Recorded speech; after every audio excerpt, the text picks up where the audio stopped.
que vamos a terminar un nuevo libro o una nueva carta, porque eso quiere decir que estamos avanzando.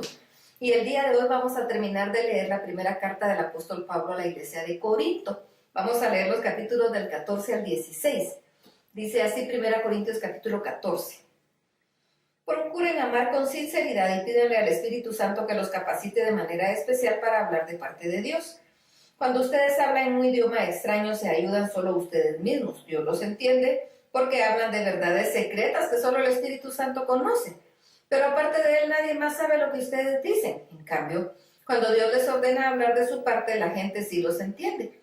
Además, así ustedes ayudan a todos en la iglesia a confiar más en Cristo, a sentirse mejor y estar alegres. Me gustaría que todos ustedes hablaran en idiomas desconocidos, pero más me gustaría que hablaran de parte de Dios. En realidad, es más importante hablar de parte de Dios que hablar en idiomas que otros no entienden, a menos que alguien pueda traducir lo que se dice, porque así se ayuda a los miembros de la iglesia. Hermanos míos, si yo fuera a visitarlos y les hablara en idiomas desconocidos, ¿de qué les serviría?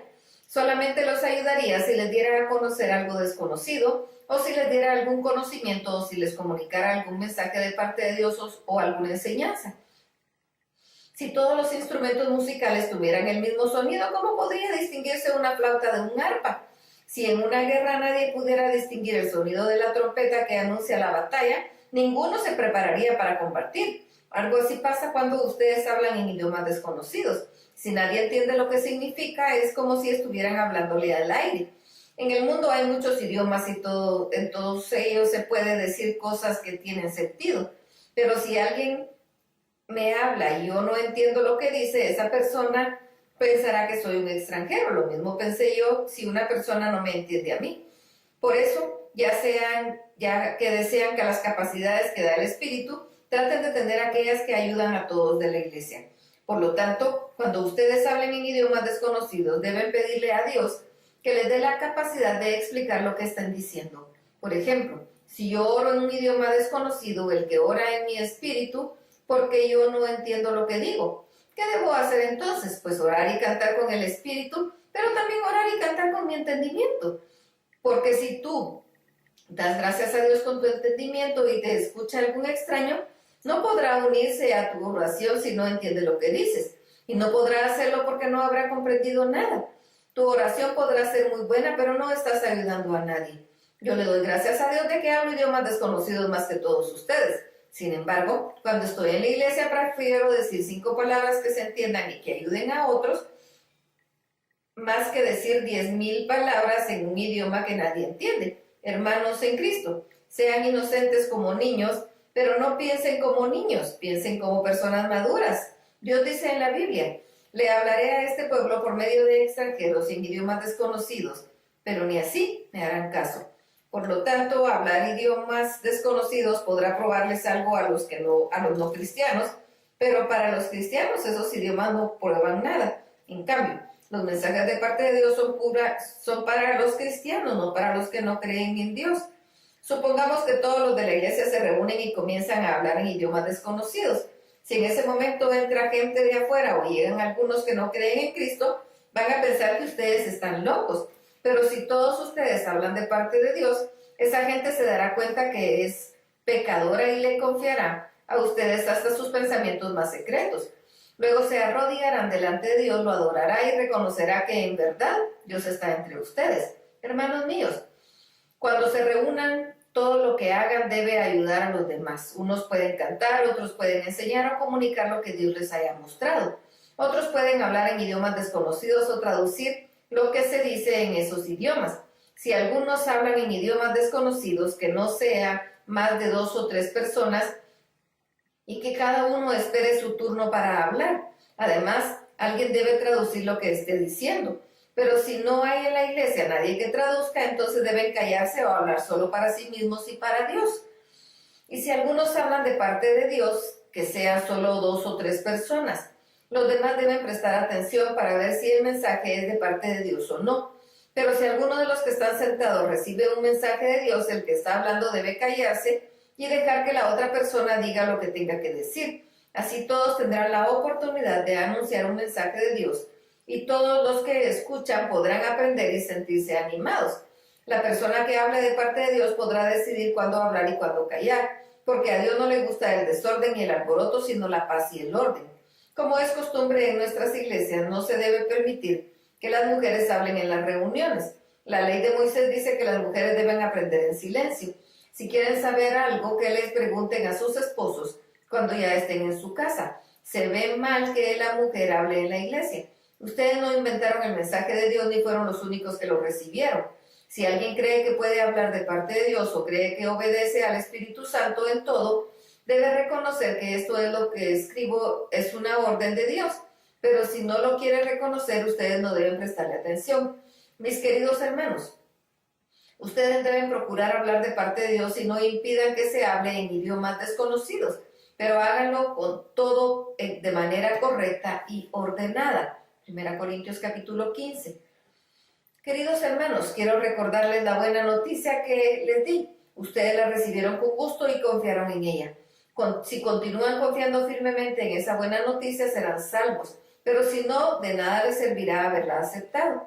Lo primero que les enseñé fue lo mismo que yo aprendí, que cuando Cristo murió en lugar de nosotros, que éramos pecadores, tal como lo enseña la Biblia, fue sepultado y después de 3 días, Dios lo resucitó. Primero se le apareció a Pedro y después a los 12 apóstoles.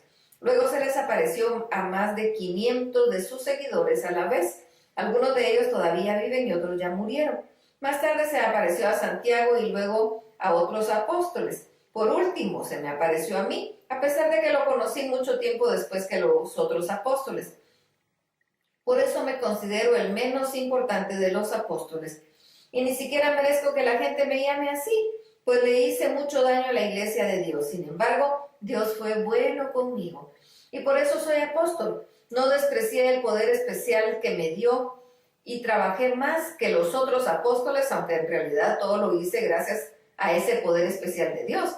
Pero ni yo ni los otros apóstoles importamos. Lo que sí importa es que todos nosotros hemos anunciado esa buena noticia y que ustedes han creído en ella.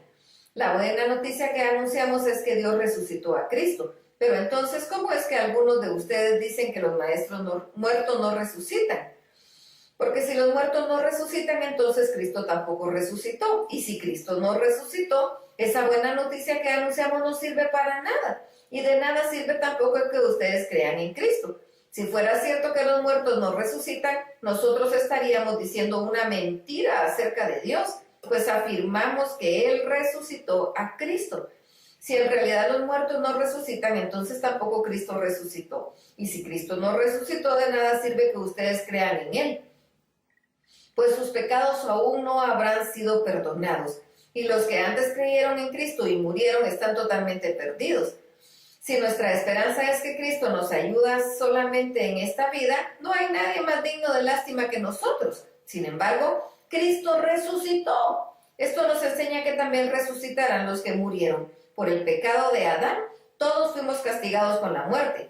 Pero gracias a Cristo ahora podemos volver a vivir. Cada uno resucitará a su debido tiempo. Primero Cristo, después cuando Él vuelva resucitarán los que creyeron en Él. Luego vendrá el fin del mundo, cuando Cristo derrotará a todas las autoridades y a todos los poderes y le entregará el reinado a Dios el Padre. Cristo reinará hasta que haya vencido a todos sus enemigos.